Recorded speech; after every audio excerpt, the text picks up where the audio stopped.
Good morning children, class 9. Welcome back with a new topic, new chapter. और behind से है literature का, and that is the little girl. एक story है written by Katherine Mansfield. Now ये जो story आज हम करने जा रहे हैं, इस स्टोरी को आगे बढ़ाने से पहले जरा से एक दो बातें आपसे डिस्कस कर लेते हैं. And let us discuss and the topic, the theme. ये जो कहानी the little girl Katherine Mansfield ने जो लिखी है, इसका थीम क्या है, ये कहानी लिखने का तात्पर्य. And the theme of the story is relationship between children and their parents and bond of love with them. यानी ये कहानी का मेन थीम है कि बच्चों का माता पिता के साथ का जो रिलेशन, जो बॉन्ड है, एक संबंध है, उसको और उनके बीच का एक भाव, प्यार का भाव बच्चों के लिए माता पिता के मन में और माता पिता के लिए बच्चों के मन में, ये रिलेशन को दर्शाते हुए है ये. ठीक है, तो आइए आप देखते हैं कि कहानी को कैसे लेकर चलते हैं. मैंने कुछ टास्क आपके लिए किया हुआ है एंड पूरी चैप्टर का जो डाटा है, नोट्स है, 50% ऑफ इट मैंने कलेक्ट किया है, तो उसे एक्सप्लेन करूंगा. बिफोर दैट कुछ हाईलाइट पॉइंट्स है यहाँ पे, उससे पहले पढ़ लेते हैं. Let us see to it कि क्या है इसमें. This is the story of a little girl Kezia who misunderstood her father. She was nervous to face him. Kezia एक लड़की है, उसकी कहानी है जो अपने पिता को मिसअंडरस्टैंड कर लेती है और हमेशा उनसे वो डरती है, नर्वस रहती है फादर को देखते ही, फादर से मिलने पर भी. Every morning her father casually kiss her before going to the work. और दूसरी ओर पिता जब कीजिया सोई रहती है तो ऑफिस जाने से पहले, अपने ड्यूटी, अपने काम पर जाने से पहले जाकर उसे बेड पे ही हल्का सा एक पिता का प्यार, एक चुम्बन लेते हैं और उसके बाद वो निकल जाते हैं, बिटिया को प्यार करते हैं. Father's loud voice made her afraid. She always answers him in stammer. उसका डर का मुख्य रीजन क्या था कि फादर की वो लाउड आवाज, बहुत जोरदार जो बोल जाते थे, इससे केजिया डरती थी और हमेशा पिता के सामने जाकर जब भी उसे कुछ रेस्पॉन्स या आंसर देना पड़ता था, शी ऑलवेज स्टैमर. स्टैमर का मतलब क्या होता है, समझ रहे ना आप? कुछ बच्चे स्टैमरिंग करते हैं, यानी कि उसको क्या कहेंगे हम, प्रॉपर भाषा में नहीं बोल पाना, राइट? हल्काना. सुने हैं शब्द. He tells her mother to reach her, to teach her behave nicely. कीजिया के फादर उसकी हल्काने वाली स्थिति पर, यानी स्टैमरिंग पर, मां को कहती है कि इसको एक तरीका, एक तमीज, एक व्यवहार करने का ढंग सिखाया जाए. He tells her mother to teach her behave. One Sunday ऐसे एक वाक्य होता है कि एक रविवार के दिन दादी माँ हमेशा उसे कहती है कि जाया करो, यानी हर रविवार को. दादी का ये फरमान था कि हर रविवार को जाओ और माँ बाप के साथ बैठकर टाइम स्पेंड करो, उनके साथ बैठो. और संडे क्यों? फादर की छुट्टी रहती है, इसीलिए वो जब भी जाती she felt neglected and did not give her time, क्योंकि वे, यानी वे means parents, mother and father, उसे टाइम नहीं दे पाते थे. She waited for her father to wake up. और वो वहां बैठ के पिता के जगने तक का इंतजार करती थी. One day Kezia was, एक वाक्य आता है, एक समय आता है कि कहानी को थोड़ा आगे बढ़ाते हैं. राइटर ने कहा है कि एक समय ऐसा आता है कि केजिया को उसकी दादी कहती है कि एक बर्थडे गिफ्ट तैयार करने के लिए फादर के लिए, क्योंकि बर्थडे उनका आने को है. और वो ये करती है, कुशन बनाती है. कुशन में भरने का जो मटेरियल वो खोजती है, ढूंढती है, वो होता है कुछ पापा के खास पेपर्स, डॉक्यूमेंट्स, जो टेबल से उठा लाती है. क्योंकि शी वॉज अ किड ना, बच्ची थी, उसे she was not aware about the important papers and documents, तो उसी को फाड़ कर वो क्वेश्चन को भर देती है. यहां तक की कहानी को आज हम पढ़ाएंगे. Next 50% of it in the next video. तो आइए इसको लेकर चलते हैं कि डिटेल्ड क्या है इसकी कहानी. तो इससे तो कम से कम बच्चों आप लोग हाईलाइटेड समझ रहे हो कि कहानी के हाईलाइट पॉइंट्स क्या है. बेटी पापा से डरती है और बेटी कुछ ऐसा काम कर जाती है जो फादर और आग बबूला हो जाते हैं. उसके बाद क्या होता है वो बातें बात करेंगे. तो आज आइए बढ़ते हैं लेकर कहानी को. So it is a story of a little girl Kezia who misunderstood a father strictness and usually remained scared of him. एक बच्ची केजिया की कहानी है जो पिता से हमेशा डरी रहती है, और वो डर का काम जानते हो क्या है? सिर्फ मिसअंडरस्टैंडिंग. जिंदगी में बहुत ऐसे घटनाएं घट जाती है जहां मिसअंडरस्टैंडिंग अराइज हो जाता है, चाहे वो फ्रेंड्स में हो, चाहे वो फैमिली में हो, चाहे भाइयों में हो, या फिर किसी भी रिलेशन में जहां मिसअंडरस्टैंडिंग आया, समझिए कि वो रिलेशन खत्म होने के कगार पे है। और यही स्थिति इस घर में कीजिया के साथ थी। Whenever he would be at home, she considered him to be big giant. She often get nervous and stammered while talking to him. और जब भी पापा इसके घर रहते थे ना, तो वो फील करती थी कि बाप रे आज राक्षस घर पे है। मन पापा को वो कंपेयर करती थी एज अ जायंट। और उनसे बात करने से वो हमेशा हकलाती थी, घबराती थी, हिचकिचाती थी, मतलब पूरी बोली उसकी निकलती नहीं थी। और थीम तो मैंने पहले ही बता दिया है, रिलेशन पेरेंट्स का बच्चों के साथ, जो कि आज की पीढ़ी में आपाधापी की जिंदगी में इतनी भागम भाग है कि माँ बाप बच्चों को बहुत ज्यादा समय दे नहीं पा रहे। तो सिचुएशन तो ऐसे ही बनेगा ना कीजिया वाली। द राइटर बिगिंस द कहानी, बिगिंस द स्टोरी, जहां पर ये रेफर करती है, राइटर कहानी को रेफर करते हैं, ही रेफर्स टू कीजिया, कीजिया की ओर रेफर करते हैं। कीजिया क्या कि ये पापा से डरती थी और ये हमेशा पापा से मिलने, पापा के सामने आने से बचा करती थी, इनसे अलग रहती थी, दूर रहती थी। हर सुबह कीजिया के पापा उसके रूम में जाते, वो सोई रहती थी, उसके रूम में जाते, उसको किस करते और अपने ड्यूटी के लिए चले जाते। तो देखो कैसे बेटी को पापा से डर था, लेकिन पापा के इंटरनल हार्ट में पुत्री के लिए, बेटी के लिए प्यार था, जो कि इस स्टेटमेंट, इस कहानी के लाइन से पता चलता है कि वो जाकर बेटी को, सोई हुई बेटी को चूम लेते थे और ड्यूटी के लिए निकल जाते थे। और जब भी वो जाते तो कीजिया उनको बड़े इत्मीनान से धीरे से गुड बाय कहती। She got relieved by the faint sound of the father's carriage, which indicates that he had left because she feared him. और जब उसके पापा निकलते और जिस वाहन से, जिस कैरेज से वो यात्रा करते, जब उसकी आवाज दूर जाते जाते जाते जाते गुम हो जाती, तो कीजिया को रिलीफ मिलता कि चलिए जी अब घर से पापा गए, और अब वो रिलीव्ड महसूस करती थी। When he returned in the evening, his loud voice made her afraid as he ordered her mother to see for the tea, newspaper and get him his slippers. और उसके पापा की अब कहानी में आप देखेंगे स्टूडेंट्स कि उसके फादर की क्या एक्टिविटीज थी जो कीजिया को पिंच करता था या उसको डर पैदा करता था उसके मन में पिता के प्रति। वो ये था कि जब भी शाम को पापा लौटते तो बड़ी लाउड वॉइस में चिल्लाकर, शाउटिंग के साथ वो कहते क्या कहते, अखबार का प्रबंध हो, कहां है अखबार, खोजो, निकालो, लाओ, इत्यादि इत्यादि। चाय का ऑर्डर कर देते चिल्लाकर, फिर चिल्लाकर कहते मेरे चप्पल कहां है, यानी कि वो पहुंचे नहीं कि वो ऑर्डर उनका चालू हो गया, वो भी एक नॉर्मल आवाज में नहीं, बड़ी बोल्ड एंड वॉल्यूम के साथ। Her mother called her to remove father shoes boots, और इधर उसकी माँ कीजिया को कह देती कि जाओ पापा के जूते उतार दो, ऑफिस से आए हैं। न चाहते हुए भी she unwillingly come down quietly with fear and looking at her father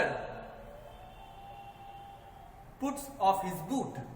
तो वो जब पापा को देखती है तो उसके पापा का लुकिंग अंदाज क्या है बेटी के तरफ। पापा स्पेक्स में है, सोफे पे बैठे हुए हैं, चश्मा आधा लटका हुआ है और चश्मे के ऊपर के हिस्से से बड़ी बड़ी आंखें की वो बेटी को देख रहे हैं। यही चीज, ये जो भाव उनका देखने का है ना, यही कीजिया में डर पैदा कर देता था। तो इस बात से वो डर जाती थी। Her father would tell her to hurry and said if she had been a good girl that day. She answered stammering that she did not know, and इस बात पर father says if she stammer तो mother would take her to the doctor. अब जब वो पापा से मिलती शूज उतारने के लिए, पापा उसको जिस अंदाज में देख रहे हैं चश्मे के ऊपर से बड़ी आंखों से, कीजिया थोड़ी सी डर जाती है। पापा उससे पूछते हैं क्या दिन भर तुमने अच्छी बच्ची का व्यवहार किया? कीजिया कुछ जवाब नहीं दे पाती, बोलती है कि मुझे नहीं पता, और हकलाती है या आंसर भी देने में। उसके पापा फिर यहाँ उसे डांटते हैं, कहते इस तरह से हकलाओगी तो मम्मी को कहेगी तुम्हें डॉक्टर के पास भिजवा देंगे, और इस तरह से उसे डांट देते हैं। अब कीजिया की एक्चुअली रीजन क्या थी? क्या वो हकलाती थी बोलने में? जी नहीं, वो हकलाने का काम उसका बाय बर्थ नहीं था। वो जब भी पापा के सामने आती थी तो डर से हकलाती। कहने का सेंस कि कीजिया वाज नॉर्मल, वो एबनॉर्मल कब होती थी? In front of father.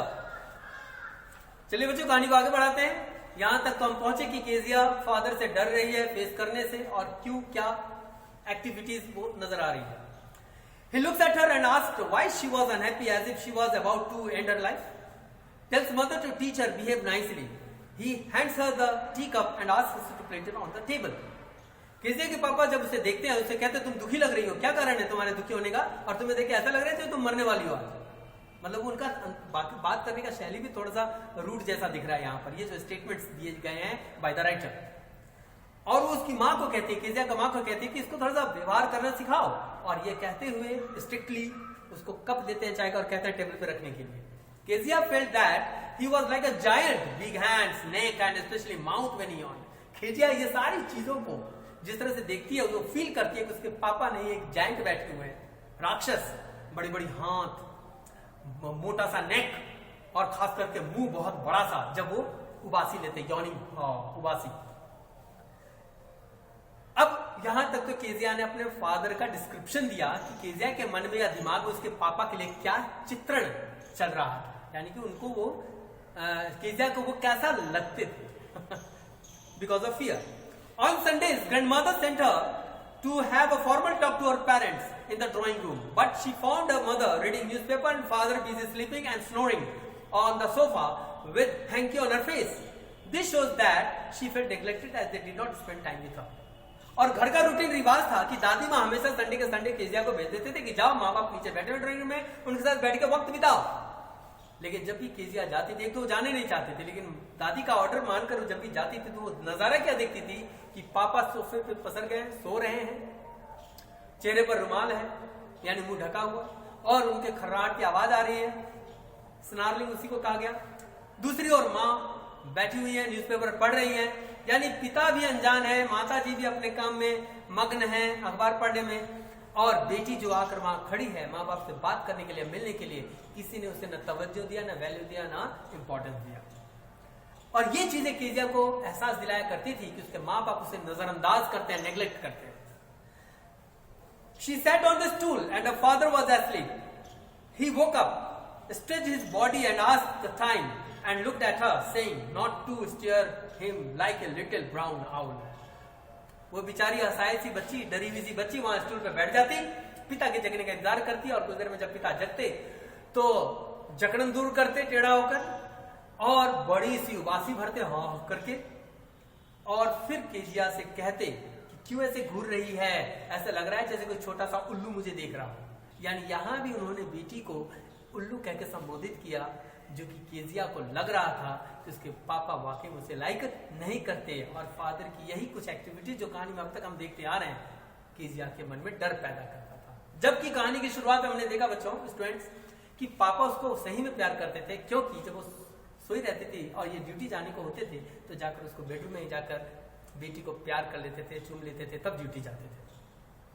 तो ये है मिसअंडरस्टैंडिंग। अभी तक क्या कहा जाए, पिता के मन में बेटी के लिए प्यार और बेटी के मन में पिता के लिए नफरत और डर। One day Kezia had a cold and she had to stay home, and grandmother told her to make a pin cushion of yellow colored silk fabric for a birthday gift for her father as the birthday was approaching. वक्त ऐसे करता गया, ऐसे बीतता गया। एक समय आया, केजिया की दादी ने केजिया को कहा कि तुम्हारे पापा का जन्मदिन आने को है, तुम्हें एक उपहार बनाना है पिता के लिए गिफ्ट के तौर पे, बर्थडे गिफ्ट के तौर पे। और वो था क्या? कुशन बनाने का, गद्दा कुशन बनाने का। अब कुशन का सेंस दो होते हैं, एक सोफा का भी होता है और एक तकिया, पिलो जिसको कहते हैं। तो सोफा का जो गद्दा होता है बैठने के लिए, पीछे टिक कर बैठते हैं सोफे पे, कुशन, वो बनाना। कीजिए आपको ड्यूटी दी गई पापा के जन्मदिन पे एज ए गिफ्ट देने का, और वो कुशन बना किस चीज का बनाना था? सिल्क फैब्रिक का। अब with full effort she stitched the cushion all three sides with double cotton, but was confused what to fill in it. She reached her mother bedroom, gathered a heap of sheets on the table from the table and tore it into pieces, filled the cushion and stitched the fourth side. अब ये लड़की करे क्या? चलिए, cushion की तैयारी की इसने, डबल कॉटन के धागे से इसने बड़ी खूबसूरत से सिलाई भी करती तीन तरफ से, चौथा हिस्सा, चौथा मुंह खुला छोड़ा कि उसमें कुछ भरेगी। वो कंफ्यूज थी कि इसमें भरे क्या, गद्देदार बनने के लिए कुछ भरना होगा ना। तीनों तरफ से सिल गया है, चौथा हिस्सा बाकी है, दोनों तरफ से कपड़ा लग चुका है सिल्क का। ये चारों तरफ खोजती है, कंफ्यूज होती है। दादी की तरफ देखती है तो दादी गार्डन में है, वॉकिंग कर रही। ये बच्ची करे तो क्या करे? ये कुछ भरने के लिए उस कुशन, खाली कुशन में कुछ फिलअप करके कुशन को तैयार करने के लिए वो कुछ खोजती है कि कपड़ा, कोई कागज, कुछ ऐसा उसे मिले। और वो ऐसे करते करते चली जाती है माँ के बेडरूम में और वहां टेबल पर कुछ शीट ऑफ पेपर्स का बंडल रखा हुआ है। वो सीधा उसे उठाती है, फाड़ती है, टुकड़े टुकड़े कर देती है और कुशन में भरकर उसका चौथा मुंह भी सी देती है। अब देखिए यहाँ पर इस बात की इसलिए यहाँ चर्चा की गई कि वो शीट्स उठाई माँ के कमरे से, टेबल से। शीट की चर्चा इसलिए हो रही है क्योंकि पक्का आप लोग भी सुन रहे कहानी तो पक्का समझ रहे कि वो कोई बहुत ही इंपॉर्टेंट कागज डॉक्यूमेंट रहा होगा फादर का, यानी कि इसके साथ एक और घटना भयानक घटने वाली है। ये सिग्नल है इस कहानी के इस स्टेज पर। अब ये पूरी एफर्ट लगाकर तैयार करती है, पेपर को फाड़ को उसमें भर देती है क्योंकि इसको गाइड करने वाला कोई था नहीं और ये छोटी बच्ची थी, इसको जो लगा बेटर, चूंकि ये बहुत अच्छे भाव से पापा के लिए तैयार कर रही है तो जो बेटर लगा उसने कर दिया, because she was not knowing about the document. इसको तो पता ही नहीं कि कौन कागज किस काम का है। और घर में हर बच्चा ऐसा कर जाता है, कई बार जाने अनजाने, ये जानबूझ के भी नहीं होता, अनजाने में बहुत सी इंपॉर्टेंट चीजों को इधर उधर कर दिया जाता है बच्चे के द्वारा। तो फिर वो माँ बाप पे डिपेंड है ना कि कैसे उसको हैंडल करें, टैकल करें। आगे देखते हैं कहानी में क्या होता है। अब उसकी माँ, उसके पापा, संध्या का समय, नाइट का समय, अब अंधकार हो गया, रात हो गई। कीजिया के पापा घर में उधम मचा चुके हैं।